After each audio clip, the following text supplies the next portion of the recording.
Hello Leverington Primary Academy, I'm Tom Palmer, and first of all I'm really sorry for taking so long to get back to you with the answers to your questions, but it's been a bit sort of busy with the World Cup and that. Anyway, I've got your questions now and I'm going to answer them and send you this film. So here goes, I've got them here. So questions for Tom Palmer. Scarlett asks, would you write any other books that aren't about sport? Yes. I do quite a lot, to be honest, but I can never get them published. I've done books about all sorts of different sort of historical periods and about girls' relationship with their dads and all sorts of things, but the only books I can get published are the football sports ones, which is a bit annoying. That's why a lot of my books are now sort of blurring sport into history, for me to try and find a way around those things. 2. This is Kai, how do you plan your stories to include chapters?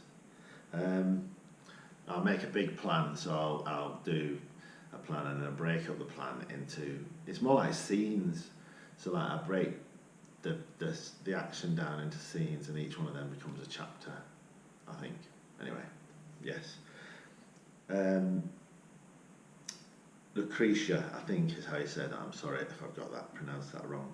Are you writing any new stories at the moment? Yes, I am. I'm doing. What am I doing? Oh yeah, I'm writing a book about D-Day, about a boy who goes on a school trip to Normandy beaches for D-Day, and he gets haunted by someone from the actual action of D-Day. Oliver and Harvey ask, what football team do I support and who's my favourite player? My favourite player is Pontus Jansson, the Swedish defender, and he plays for my favourite team, Leeds United. Gabby, how long does it take to write a story? It varies between the length of the book, but it's roughly, I think I've sort of worked out, it's roughly every 10,000 words is a month. And that includes planning, writing, editing. Ian asks, what was the first book you ever wrote that wasn't published? It was called Vigilante, and it was about a young man who was a bit cross with the world, and he used to see people getting off with crimes, so like people who done something but didn't end up getting sent to prison. So he used to go to the courts and watch people and if he thought they were guilty when they were let off, he'd follow them and punish them in quite unpleasant ways. Anyway, but it's a book for adults, so I better not go on about that anymore. Do you play any sports yourself? Beth asks. Yes, I do something called fell running, so it's like cross-country running on hills, and I'm really bad at it, but I enjoy it. I'm pretty slow, but my daughter does fell running too, and she's a lot better than me. Olivia asks, how many books have you written altogether? 43 that got published, 10 that didn't get published because they're not about sport or they're not good enough. Do you have any plans to write books with a girl as the main character in your sports books? This is from Miss Adamson, Harriet and Yasha, and there's another question with it. Would this help to encourage more girls to play sports? Yes, my books, Black Op, White Fear, Secret FC, the Third Wings book, Typhoon, and I all have girls playing football, all of them playing football, and I've got a new book out in the autumn called Armistice Runner, which is about a girl who's a cross-country runner. And would this help encourage more girls to play sport? Yes, I would have thought so, but also it's really important there are books about girls doing sport, and there's not enough. I've done about half a dozen, but there's a few others, but it's rubbish, and it's trying to persuade publishers really to do books that are about girls doing sport, because a lot of publishers are more keen to do books about boys playing sport because they have the wrong idea about who plays sport in this country.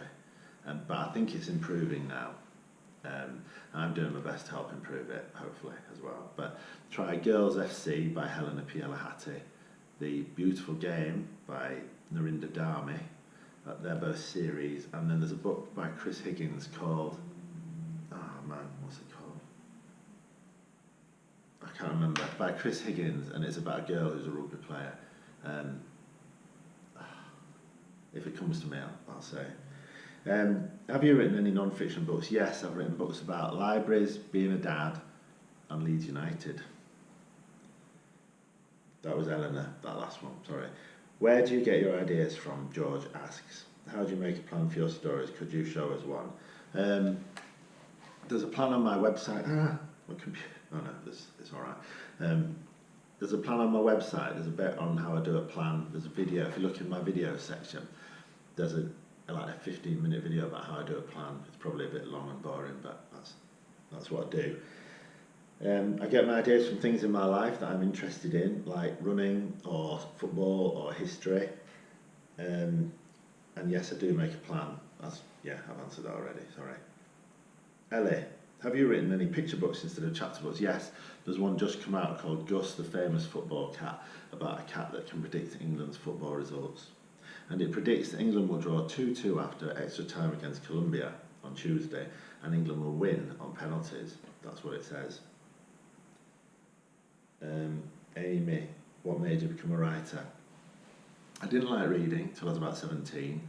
When I did like reading, after 17, I really loved reading because I missed out on it so much, and it made me a bit obsessed with reading and made me want to be a writer as well, probably.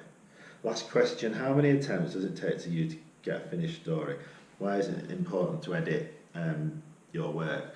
I do about 8 drafts. And why is it important? Because my first draft is awful and really bad, and I have to read it again and again to try and make it better and better, get other people to read it. My wife always reads my stuff. She has lots to say about what's wrong with it, and I read it aloud. That helps me, and it's my first draft is really poor, and I just spend more time rewriting than I do writing in the first place. Anyway, thank you very much for your excellent questions. I'm really sorry again it took me so long to get back to you. I've just been a bit busy. Anyway, there's about 3 weeks till the summer holidays, so enjoy the rest of the term, and have a brilliant summer. See you later. Cheers.